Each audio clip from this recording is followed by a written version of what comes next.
In front of me is Honor Pad 9, and today I would like to show you how you can open apps in split screen view.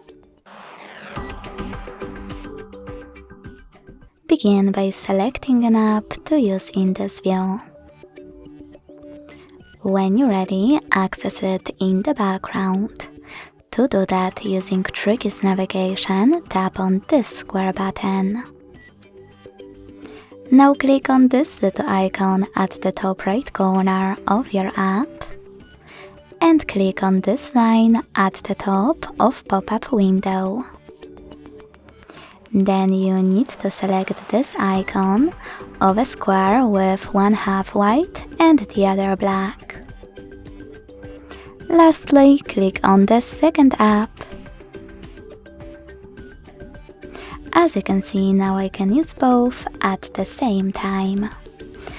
If you wish to go back from this mode, drag one of your apps all the way to the right or to the left and click on Home button. Thanks so much for watching. If you enjoyed this video, don't forget to leave a like, comment and subscribe. Bye!